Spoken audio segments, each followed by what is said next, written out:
12 বছরের অপূর্ণতার সংসার জীবনের প্রতি পিছু টানার নাই। আলহামদুলিল্লাহ, বর্তমানে যা আছে আর যা নাই সেই সব কিছুর সাথে পরিবারের মানুষগুলোকে হাসি মুখে নিয়ে বাকিটা সময় বেঁচে থাকতে চাই। আসসালামু আলাইকুম, কেমন আছেন সবাই? আজকে সবার পছন্দের রান্না করছি হুর, হিয়া সহ ওর বাবার অনেক পছন্দের মাছ চিংড়ি মাছ। পেঁয়াজ লাল করে তেলে ভেজে নিয়ে তাতে পরিমাণ মতো আদা বাটা, রসুন বাটা, হলুদের গুঁড়া, মরিচের গুঁড়া, পরিমাণ মতো লবণ সহ মশলাটা কষিয়ে নিয়ে কিছুটা পরিমাণ আলু সহ চিংড়ি মাছটাকে ভালো করে কষিয়ে নিব। মাছের পরিমাণ অল্প, আলু দিলে বাচ্চারাও খেতে পছন্দ করে, সেই সাথে চিংড়ির সাথে আলুটা কিন্তু বেশ ভালো যায়। চিংড়ি মাছটা কিন্তু আমি নিজেও অনেক বেশি পছন্দ করি, তবে আমার রান্না করা এই চিংড়ি মাছের ভুনা যখন আমার মেয়ে স্বামী অনেক তৃপ্তি করে খায় তখন আর নিজে খাওয়ার কথা তো চিন্তা করি না। এমনটা শুধু যে আমি তা কিন্তু না, আমার দেশের বেশিরভাগ গৃহিণী, মা বলেন স্ত্রী বলেন, এমনটাই করে। যাই হোক, খাওয়া দাওয়া শেষ করে হিয়ার বাবা 2 দিনের জন্য ডিউটিতে চলে গিয়েছিল আর 2 দিন পর বাসায় ফিরেছে। একসাথে যেহেতু বিকেল আর সকাল ডিউটি থাকে তাই একবারে চলে যায় আর 2 দিন পরে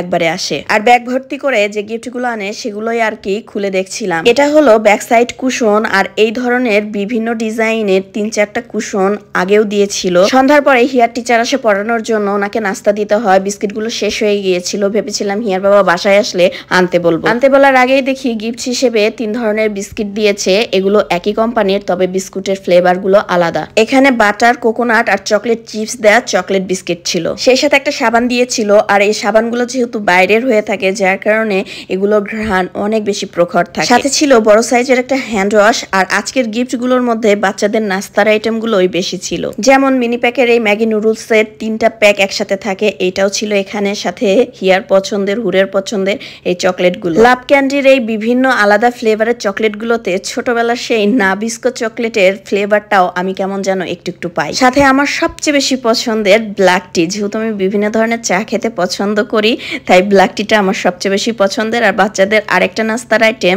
ম্যাকারনি বা পাস্তা যেটাই বলেন না কেন সেটারও বড় একটা প্যাক দিয়েছিল। সেই সাথে ছিল অরেঞ্জ আর ম্যাঙ্গো ফ্লেভারের 2টা জুস। আজকের গিফটগুলো আমার কাছে অনেক বেশি স্পেশাল, কারণ আজকের গিফটগুলোর মধ্যে বাচ্চাদের নাস্তা আইটেমগুলোই বেশি ছিল। আর মায়েরা যদি বাচ্চাদের পছন্দের জিনিস গিফট পায় তাহলে তো মায়েদের খুশির আর অন্ত থাকে না। শুধু এগুলোই নয়, 12 বছর আমি যেখানে আমার সংসার জীবন কাটিয়েছি সেখানকার বিখ্যাত নিরুর হোটেলের পরোটা, রসমালাই, সেই সাথে ডাল নিয়ে এসেছে, যেটা তার মেয়ের খুবই পছন্দ। 12টা বছর হিয়ার বাবার কর্মস্থলের কারণে একটা জায়গাতে আমি সংসার করে যখন চলে এসেছি অনেকটা কষ্ট পেয়েছি, তবে এখানেও এটাও তো আমার সংসারই, নতুন করে সাজিয়েছি। তবে পুরাতন দিনের ওই স্মৃতিগুলো মনে থাকলেও কষ্টগুলো কিন্তু আস্তে আস্তে কমতেই থাকে। জায়গাটা পুরাতন হলেও পছন্দের কিছু খাবার আজও আছে, যেটা মেয়ে খেতে পছন্দ করে, বাবার কাছে বায়না করায় সেটা আবার নিয়েও এসেছিল। যাই হোক, দুপুরে খাওয়া দাওয়া করার জন্য গ্যাস ছিল না, তাই খুদ ভাজি আর ডিম ভর্তা করেছিলাম। আর ডিউটি করে হিয়ার বাবার আসতে আসতে তো বিকেল হয়ে গিয়েছিল। আসার সময় ছোট সাইজের ইলিশ মাছগুলো নিয়ে এসেছিল, সেই সাথে গ্যাস ছিল না বলে গ্যাসও নিয়ে আসে, তাই তাড়াহুড়া করে ইলিশ মাছ 2টা ভালো করে মুচমুচে করে ভেজে নিলাম। এই ইতিহাস চেঞ্জ হয় না, জামা উল্টা করে পরা। কি খাচ্ছ? এদিকে এসে দেখাও। মাছ। কি মাছ? ইলিশ মাছ। দেখ কাটা কেমনে খাই রে, কাটা বিধে না যেন, দাদি সুন্দর করে চাবাই খাও। চুলাস্রাও নাই কেন গোসল করে? কেমন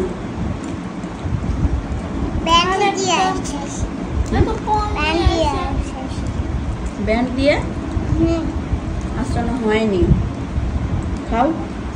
যাই হোক, ইলিশ ভাজা তো হুরের ভীষণ পছন্দের, আর মাছটা যেহেতু ছোট সাইজের, কাটাগুলোও বেশ পাতলা হয়, তবুও তো ছোট বাচ্চা, ও কিন্তু বেশ চিবিয়ে চিবিয়ে খায়, যার কারণে কাটাটা আর ওভাবে বাজে না। এতদিন পরে পছন্দের দোকান থেকে নাস্তা এনেছিল, সেগুলোও কিন্তু আমরা দুপুরে খেয়েছিলাম, তাই হিয়া বলতেছিল ওর নাস্তাটা নাকি কম হয়ে গেছে খাওয়া। আর আমার পছন্দের খুদ ভাজি সাথে ডিম ভর্তা আর ইলিশ মাছ ভাজি দিয়েও খেয়ে নিলাম। আজকের ভিডিওটা এই পর্যন্তই। ভালো লাগলে একটা শেয়ার করে দিবেন। সবাই ভালো থাকবেন।